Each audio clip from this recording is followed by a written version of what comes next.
1 Samuel chapter 16. 1 Samuel chapter 16.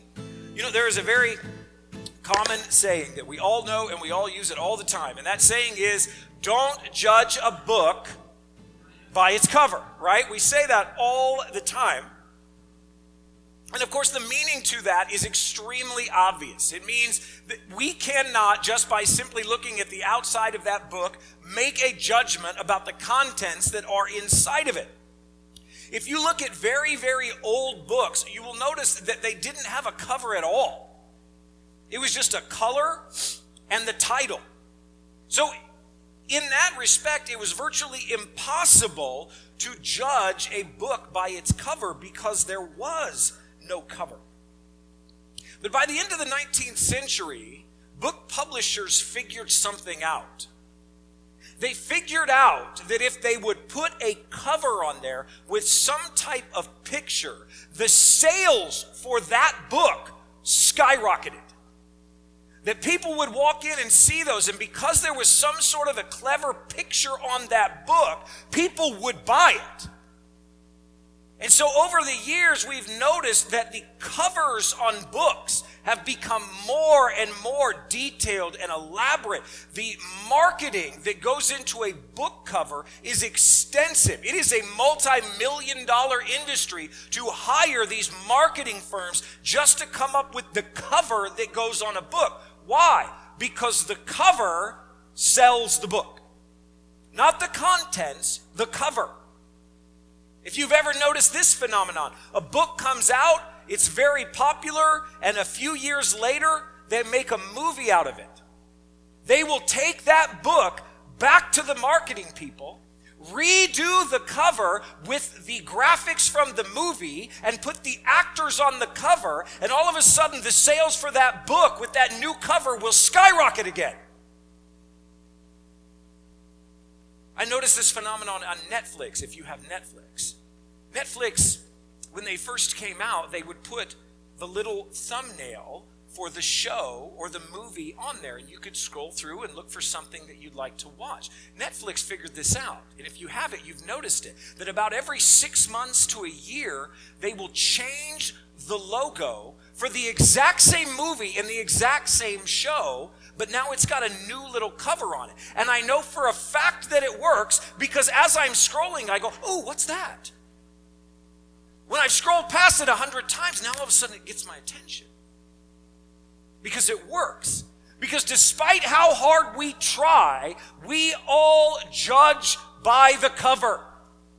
It is in our nature to judge by the cover. We do it without thinking about it. We judge people by that first appearance, by how they look, how they talk, all of these factors.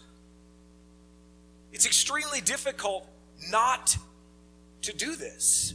It's something we have to fight against. It is something that we have to seek God on and say, God, help me to see people and to see things the way you see them.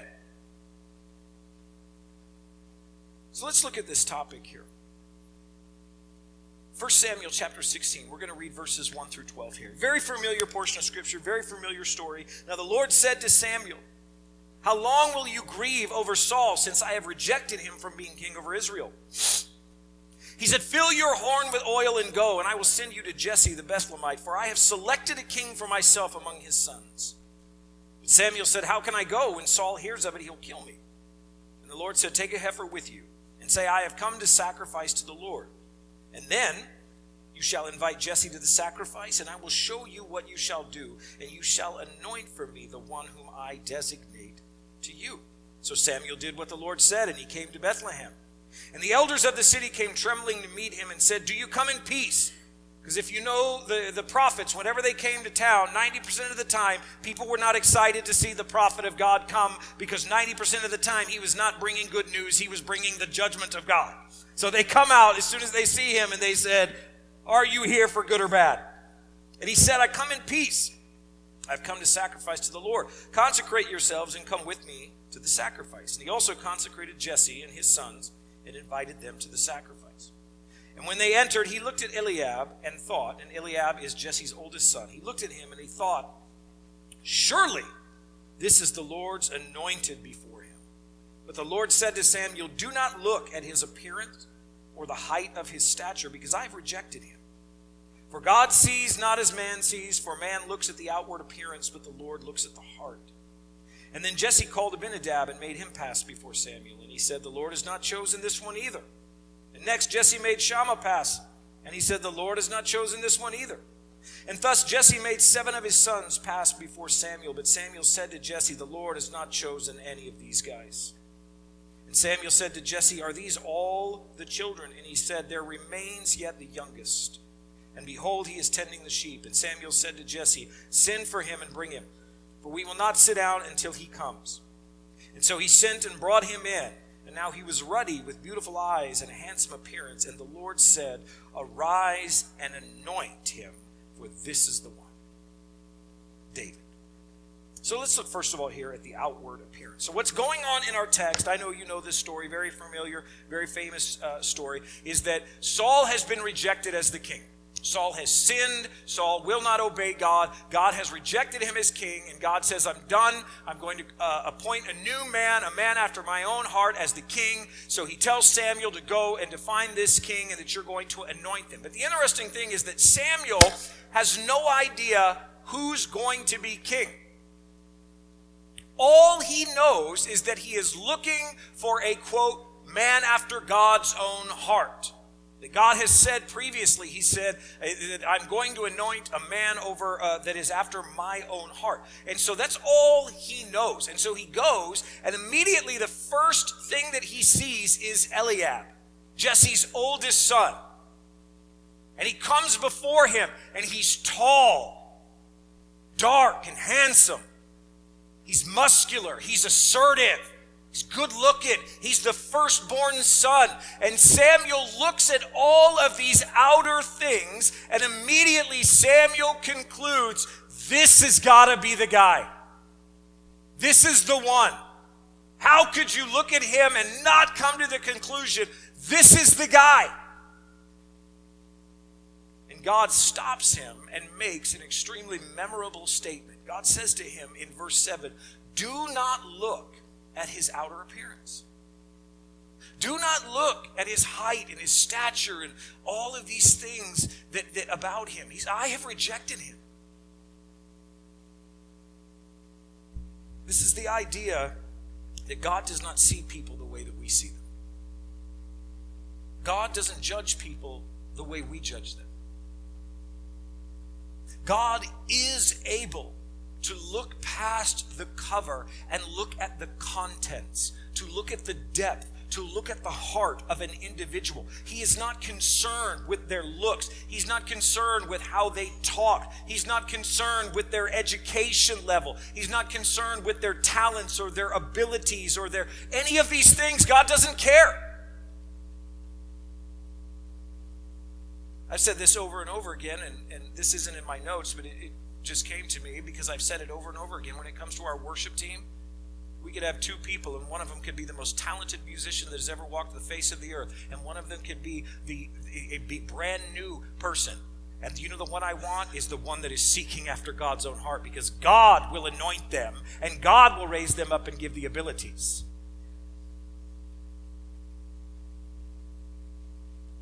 We don't care about the outward. God doesn't care about the outward. God doesn't care where they came from. God doesn't care what their last name is, what family they were born into. See, you know, when you think about it, most of the time, when we think about this, we are grateful that God does not judge us based on our outer appearance. Most of the time, we're grateful for that. That God doesn't misunderstand us. God doesn't take us out of context. God doesn't take things the wrong way. God understands the truth.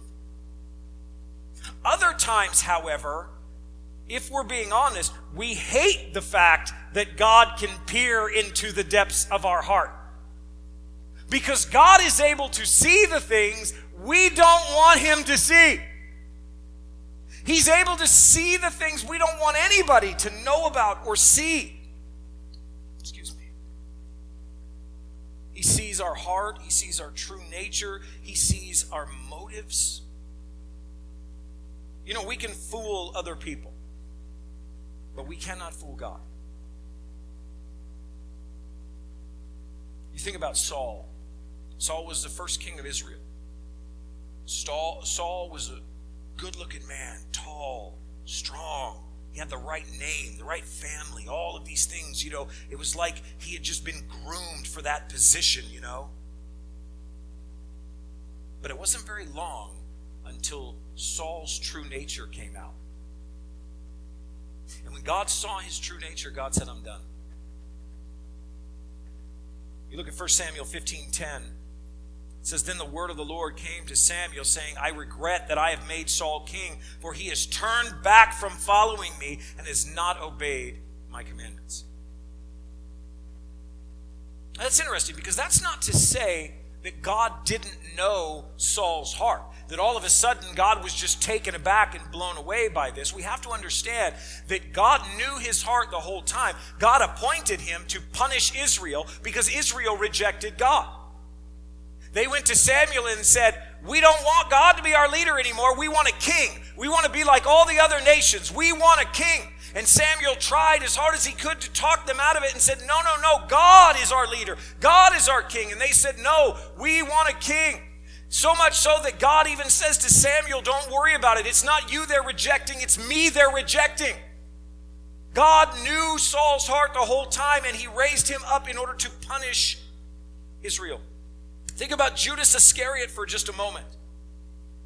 He was numbered among the 12. Everyone that saw him, everyone that looked at him when they walked by, you have to know the reputation of Jesus. And there are these 12 guys that Jesus has chosen, and everyone would have looked at him in awe. I mean, not only is he among them, like he's got a position, this guy's the treasurer and this and that and the other, he's important. Yet God knew who he really was the whole time. God knew his heart. God knew that he would betray him. John 6, verse 70 and 71, Jesus answered them, did I myself not choose you, the 12? And yet one of you is the devil. And of course he meant Judas Iscariot, because he was going to betray him. Let's look at the inward view. So going back to our text in verse 7, it says, for God sees not as man sees, for man looks at the outward appearance, but the Lord looks at the heart. In other words, God is able to look at a person's inner life. He's able to look at the moral and spiritual nature of a human being on the inside to know exactly who that person is. Proverbs says, watch over your heart with all diligence, for from it flows the springs of life. Jesus says in Luke 6:45, the good man out of the good treasure of his heart brings forth what is good, and the evil man out of the evil treasures brings forth what is evil. For his mouth speaks from that which fills his heart. Jesus says it's not what goes into a man that defiles him, it's what comes out. And what comes out comes from the heart. You know, you and I should be more concerned with what's going on in here than what we are going on out here. We should be more concerned with the contents of the book than we are the cover. We should be more concerned with our inner spiritual life, developing godly character, a righteous spirit, an honest and a forgiving heart, to see people the way God sees them. That's a hard thing to do sometimes. To see people the way God sees them. To see through God's eyes. To see through God's love, his mercy, his forgiveness, his grace. You know, the world may not value that person, but God does. The world may think they are better than this person or that person, but they are not. Romans 12:3, Paul says, "For through the grace given to me, I say to everyone among you, not to think more highly of himself than he ought to think, but to think so as to have sound judgment, as God has allotted to each a measure of faith. You know, the reality is, on our best day, we are sinners saved by grace. The Bible says, and the Bible tells us, that our best day is as filthy rags to God, that iniquity has filled our heart. As a society, you know, the reality is we are obsessed with the outer. We are obsessed with appearances. We are obsessed with status. We are obsessed with unrealistic standards of beauty. We are obsessed with belonging to the right peer group and fitting in. And we are not just talking about teenagers here. Studies have shown that social media has exacerbated this need to fit in among middle-aged adults. We are fearful of not belonging and not being here or there or creating this outward image that the world views as acceptable. There is this need to create this outer image that is acceptable to the group. And in many cases, we are trying to create an image of ourselves that is at the very least dishonest. It has created what many of us refer to now as cancel culture.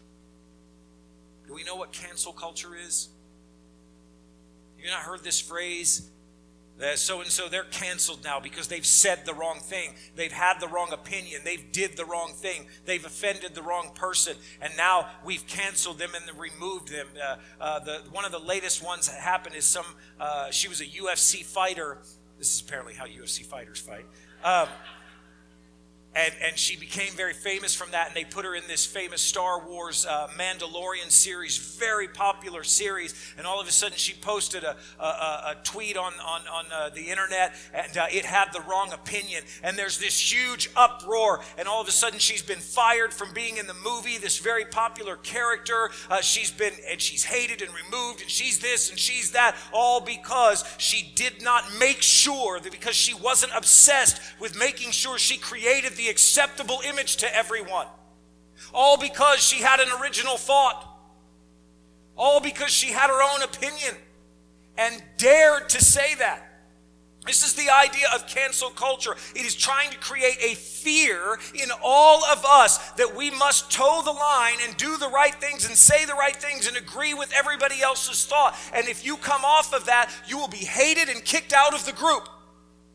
And we are so obsessed with it that we're scared. We have become more fearful of man than we have of God. Man's opinion has become more important to us than God's opinion.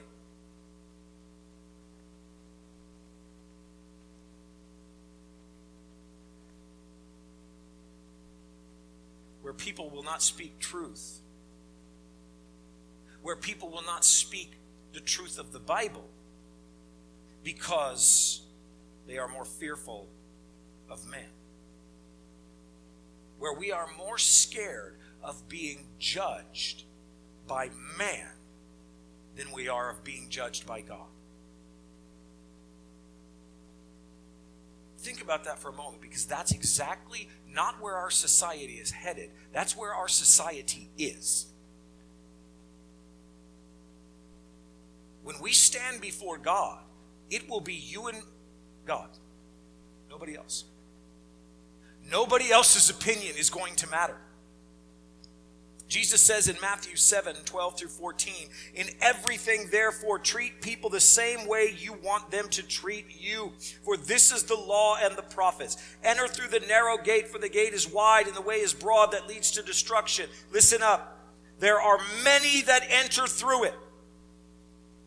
But the gate is small and the way is narrow that leads to life, and there are few that find it. I am not interested, and you should not be interested in making sure that you are following the status quo of agreement with a sinful, rebellious society. I want to be on the narrow road that agrees with God, and I do not care if you like that or not.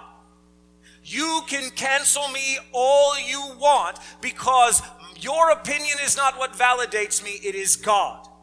Your opinion is not what decides my eternity, it is God. Let's look lastly at God's view. There's an interesting phenomenon that takes place all throughout Scripture. And it goes back to this idea that God sees and understands things that we don't. That God does, this is an interesting thing. Do you know that God doesn't care about your opinion? Think about it. That's a hurtful statement. I've got valid opinions here, God. God does not care about our opinions. This is where we get into these biblical arguments, and I upset people. Because people will talk about the Bible and they say, well, I just think this means this. And as politely as you can, you want to say, your opinion of this doesn't matter. What does God mean by this? Right? What does God say on this? But we have gotten to this point as a society where we think God's sitting up there and just so values our opinions. And he said, I didn't think of it that way. We'll change that up.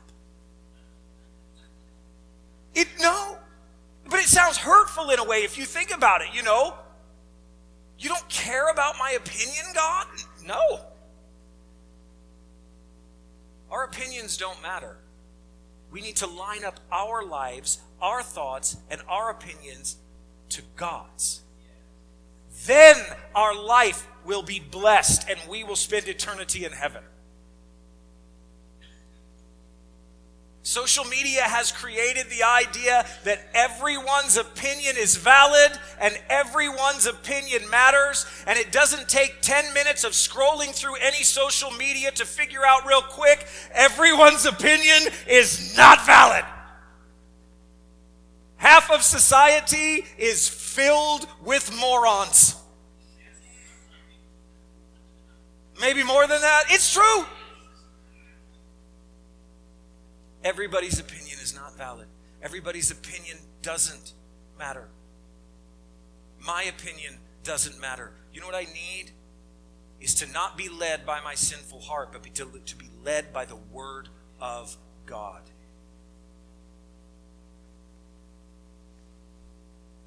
Our opinions are flawed. Our thoughts are flawed. Our traditions are flawed. They are imperfect.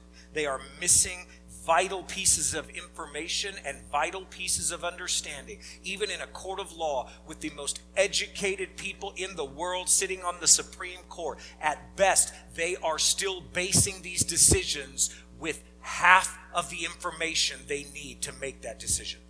We are imperfect. We do not have all of the information that we need, but God does. David says in Psalms 144, verses 3 and 4, David says, O Lord, what is man that you take knowledge of him? Or the son of man that you think of him? Man is like a mere breath. His days are like a passing shadow. Job says in Job 8:9, for we are only of yesterday and know nothing, because our days on earth are as a shadow. You have to think about this. When God does things that we don't understand, it is because he knows things we don't. You ever think about an argument within the context of a relationship and in a marriage? And if you hear this one side of it, what happens? We always go, absolutely. But then if we hear that other person's side, we go, oh, no, absolutely, you're right. Right? When this happens with God, God already knows both sides, and he knows all the parts that you're not telling too. So when God makes that decision, he knows what he's talking about. When God does things that we don't understand, it's because he knows things we don't. When God chose David to be king, God did not care that David was not the firstborn son. He didn't care that David wasn't the strongest or the biggest or the best looking or the smartest. Why did he choose David? Because he saw into David's heart. He saw that David was a man who sought after God. Acts 13:22, and after he had removed Saul, he raised up David to be their king, concerning whom he also testified and said, I have found David the son of Jesse, quote, a man after my own heart, who will do my will. That's why he chose David. Not because David had a great name, not because David was good looking, not because David held all the right opinions, not because David was the firstborn son. He chose David because David's heart was right with God. It's an interesting phenomenon all throughout Scripture. This has always been the case, and it always will be the case. You want to be raised up by God? Get your heart right with God. When people say your opinion doesn't matter, only God's opinion matters, that is a factual statement. It's the only thing that really matters is that we are right with God. There was a YouTube video that came out. Some of you may have seen it. You may have saw it on the news or highlights or something like this. And I didn't know he was a minister until I did some research on it because I was blown away. This very young kid is on the YouTube video and he is talking about how Jesus was a racist. That Jesus was prejudiced. The scariest thing about this is this man has a master's in theology and is working on his doctorate, is leading a very large church, but upon research, he's an openly homosexual minister, so then I was a little less surprised. But what he is doing is he's taking scripture and he's taking the story of the Phoenician woman. And she comes to Jesus, and remember, Jesus says to her, no, it is not for me to give the things of God to the dogs. And she says to him, yes, but even the dogs come and get the crumbs from the master's table. And Jesus was moved by this. He was moved by her faith, and he healed her. You remember that story? This man says that Jesus was prejudiced and racist against this woman, and he called her a dog, and this woman rebuked him for his racist statement, and Jesus saw that and realized that he was a racist, and Jesus repented of his sin and changed. The theological hole that this guy just created when he essentially asserted that Jesus was a sinner, I can't even fathom where he's getting to this, right? You just want to put your finger right in his nose for about 10 minutes and go off, but it would be a waste of your time. But I cannot describe how biblically ignorant this man is. But he's twisting scripture to do what? To fit into today's narrative, society, and culture. Today's society and culture is obsessed with racism and fitting in. And he's twisting the scripture to fit into that narrative. Guess what? Jesus doesn't change. The Word of God doesn't change. We don't change it to fit our life. We change our life to fit it. God doesn't care. God is not prejudiced. God doesn't care who you are. God doesn't care where you came from. God doesn't care about your color, your ethnicity, your nationality, or your gender. God does not care. Why? Because God died for all of us. Paul says in Romans 2:11, for God shows no partiality, undue favor or unfairness. With him, one man is no different from another. He is the creator of all mankind. He is the creator of all of us. He died for all of us. Romans 6:10, Paul says, for the death that he died to sin once for all.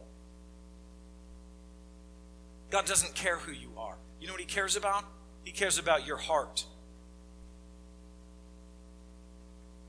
We see this all throughout Scripture, where the Bible disregards these sorts of things. God disregards these sorts of things. We notice Seth was chosen over Abel. We notice that Noah was outcasted and hated by all of the society around him. We notice that Isaac was chosen over Ishmael. Jacob was chosen over Esau. Jacob was chosen over Esau. Joseph, the second to last son, was chosen over all of the others. Ephraim was chosen over Manasseh. Have you ever noticed this phenomenon in Scripture over and over and over and over again? It is almost verbatim. God doesn't choose the firstborn, the one that should, and the one that's raised up and blessed and should be all this, that, and the other. God never chooses them. That God always chooses the one that has the right heart. Over and over. Moses was the youngest of 3 children. God chose him, raised him up and used him. Moses was destined to be thrown in a river to be killed as an infant. Ruth, you want to tell me that God is prejudiced and racist and that God cares about all these outward things that we care about? Think about Ruth. Who was Ruth? She was a pagan Moabite woman. And do you know that that God saw her heart and he said, I like this one. And he put her into the line and she became the great-great-grandmother of King David. Jesus Christ himself is a descendant of Ruth. Jonah was sent to the Ninevites.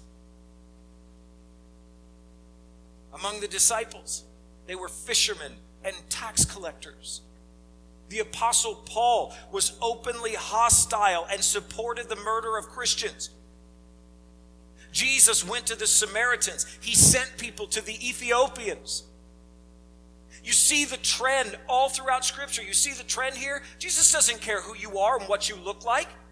He cares about your soul. He cares about your heart. If you think about it, you and I would not have chosen a single one of those people.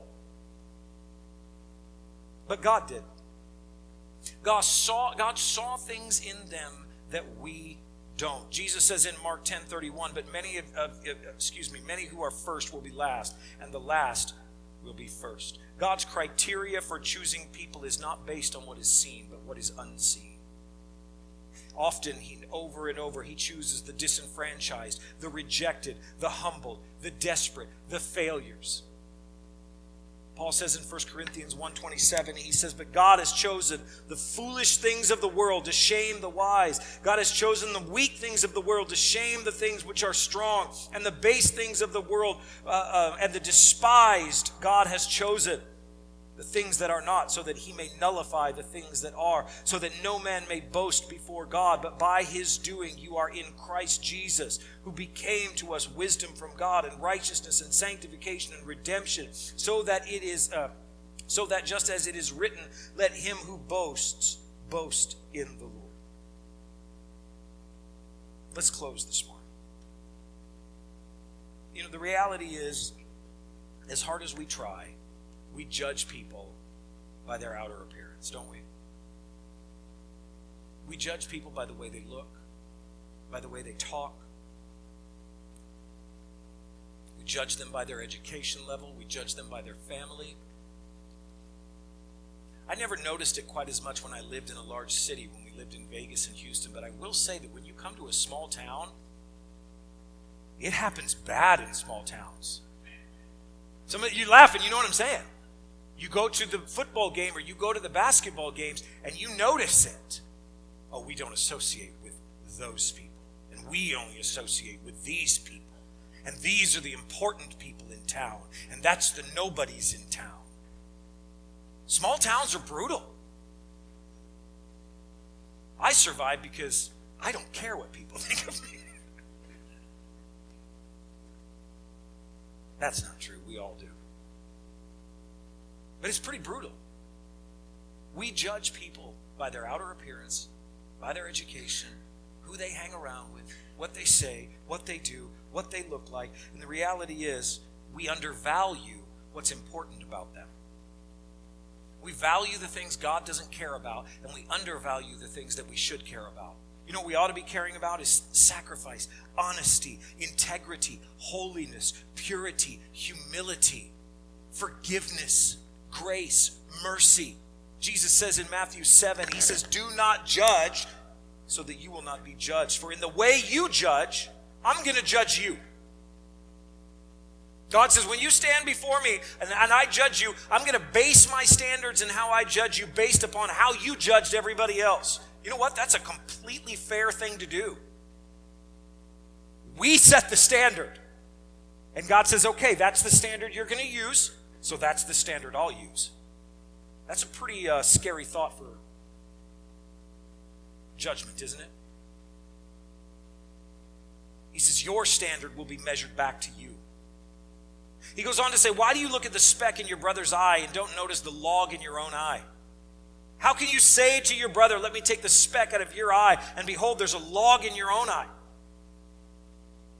Jesus says, you hypocrite.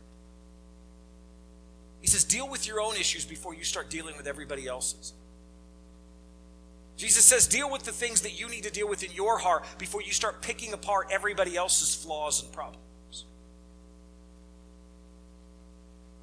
But see, it's nice when we do that because it makes us feel better about ourselves. See, that's why we do it. We do it because, man, if I can point out all the stuff that's wrong with you, I walk away going, oh, man, I'm awesome. Why? Because I put the focus on that. Instead of putting the focus on, I need to deal with what's in here. It makes us feel better. It's easier.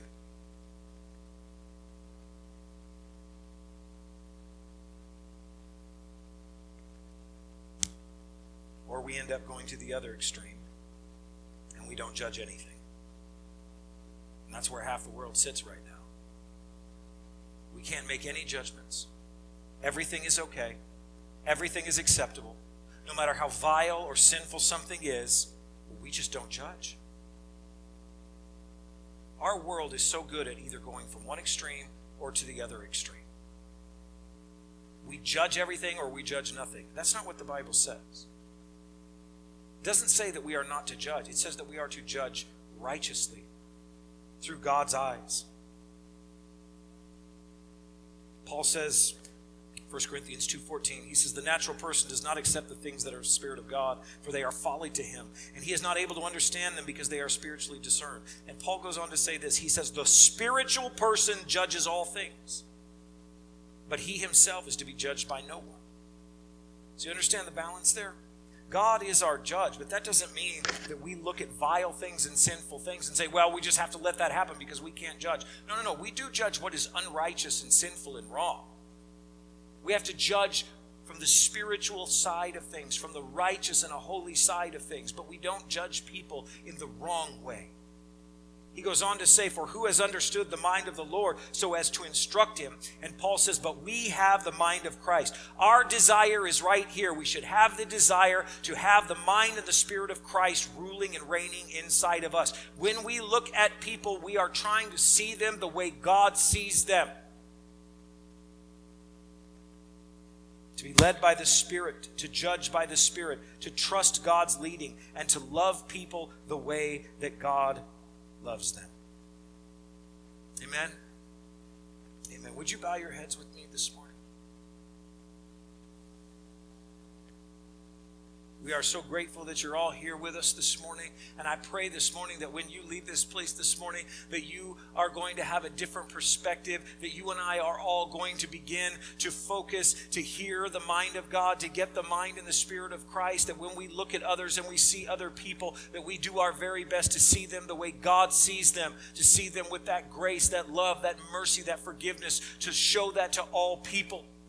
To not judge based on the outer appearance, but to look at the spirit of a person. We all need that. We have an Easter egg hunt coming up, and we are praying that it's going to be filled with people from our community there. And when our church people are there and we look around in that crowd, I pray that we look at every single one of those people as a child of God. We look at every single one of those people as a person that Jesus shed his blood for and hung on the cross for, that they are valued and that they are loved by God, that they are lost and that they need Jesus in their life, in their heart, that God can change them just like he did for us.